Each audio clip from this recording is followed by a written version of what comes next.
कांग्रेस भले ही देश की सत्ता में वापसी करने में कामयाब न रही हो, लेकिन लोकसभा की 99 सीटें जीतने के बाद से उसके हौसले बुलंद हैं। पहली बार नेता प्रतिपक्ष पद की जिम्मेदारी संभाल रहे राहुल गांधी संसद से सड़क तक सक्रिय नजर आ रहे हैं और संसद से सड़क तक सरकार को घेरते हुए दिखाई दे रहे हैं। लोकसभा में राहुल ने मोदी सरकार के खिलाफ आक्रामक तेवर दिखाते हुए नफरत के मुद्दे से लेकर अग्निवीर तक घेरा, तो संसद का विशेष सत्र समाप्त होने के साथ ही अब सड़क पर उतर गए हैं।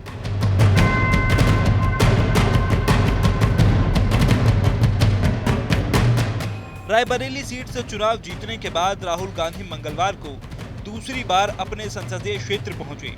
रायबरेली की सीमा में एंट्री करने से पहले वो बदले अंदाज में नजर आए। उन्होंने गले में भगवा साफा और माथे पर तिलक लगाकर चुरुआ हनुमान मंदिर में दर्शन किया और बजरंगबली का आशीर्वाद लिया।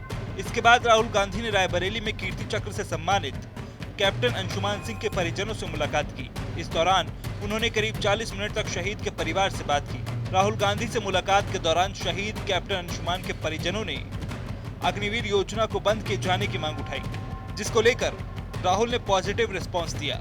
शहीदों को शहादत नहीं, उनका सम्मान नहीं। जी, इस पे भी बात हुई। तो हम तो एक फौजी हैं, हम तो चाहेंगे चाहे विपक्ष हो या पक्ष हो, हम सबसे लड़ेंगे, है ना। चाहती हैं स्कीम ये बंद हो? बिल्कुल, ये बंद होनी चाहिए और मैं सरकार से भी हाथ जोड़ के और निवेदन करूंगी और उनसे यही कहूंगी कि वो अग्निवीर बंद कर दीजिए, क्योंकि अग्निवीर 4 साल के ठीक नहीं है। उनको पेंशन, उनको कैंटीन, उनको जितना एक फौजियों का फैसिलिटी मिलता रहा है पहले से, वही लागू हो। मैं सरकार से निवेदन करूंगी। इसके अलावा राहुल गांधी ने पार्टी कार्यकर्ताओं और रायबरेली के प्रशासनिक अधिकारियों से भी क्षेत्र में विकास कार्यों को लेकर मुलाकात की। वहीं दूसरी तरफ बीजेपी राहुल गांधी पर हमलावर है। योगी सरकार में मंत्री और रायबरेली सीट से बीजेपी के प्रत्याशी रहे दिनेश प्रताप सिंह ने कहा है कि राहुल गांधी डरे हुए हैं। जो दूसरों को कहते हैं डरो मत, डराओ मत, ये उनका आचरण है जो उनको डरने को मजबूर कर रहा है।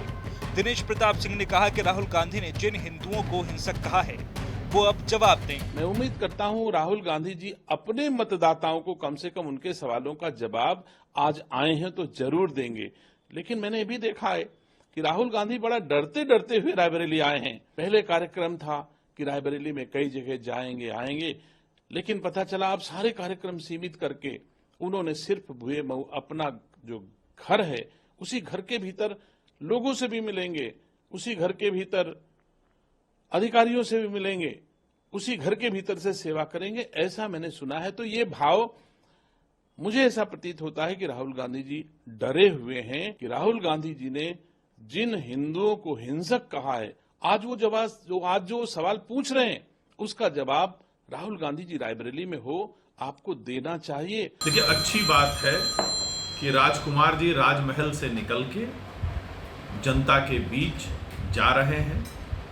शायद लोकतंत्र की ये खूबसूरती उनको समझ में आ गई है, वरना ये वही राहुल गांधी हैं जो कई बार अमेठी से सांसद होने के बावजूद अमेठी की जनता को छोड़ के भाग गए थे। फिर वायनाड पहुंचे, वायनाड की जनता को भी धोखा दिया, अब रायबरेली आ गए हैं। देखने वाली बात होगी कि कितने समय तक वो रायबरेली में टिकते हैं।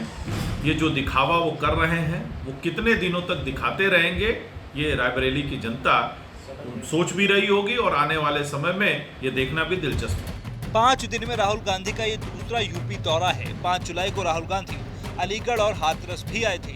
उन्होंने हाथरस पीड़ितों से मुलाकात की थी, जहां उन्होंने हाथरस के सत्संग में मची भगदड़ पीड़ितों के परिजनों से मुलाकात करके उनका दुख जाना और उन्हें ढांढस बंधाया। इसको राजनीतिक प्रिज्म से नहीं कहना चाहता हूँ, मगर प्रशासन की कमी तो है जी और गलतियां तो हुई हैं, थोड़ा साइड करिए, तो ये पता लगाना चाहिए। और शायद सबसे जरूरी बात कि कॉम्पनसेशन सही मिलना चाहिए, क्योंकि ये गरीब परिवार है और मुश्किल का समय है इनके लिए, तो कॉम्पनसेशन ज़्यादा से ज़्यादा। और मैं यूपी के चीफ मिनिस्टर से विनती करता हूँ कि दिल खोल के कॉम्पनसेशन।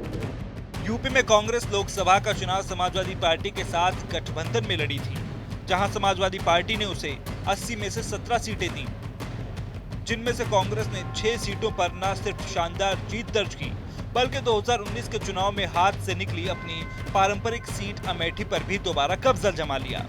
तो खुद राहुल गांधी ने रायबरेली से शानदार जीत दर्ज की। इसके अलावा इलाहाबाद, बाराबंकी, सीतापुर और सहारनपुर भी कांग्रेस के खाते में आ गई। लोकसभा चुनाव में मिली जीत ने कांग्रेस को सियासी संजीवनी दे दी है। 2024 के चुनाव से बने माहौल को बनाए रखने के लिए राहुल गांधी अब कोई भी मौका छोड़ना नहीं चाहते हैं। संसद से सड़क तक सक्रिय रहकर राहुल बीजेपी और मोदी सरकार के खिलाफ मोर्चा खोले रहना चाहते हैं।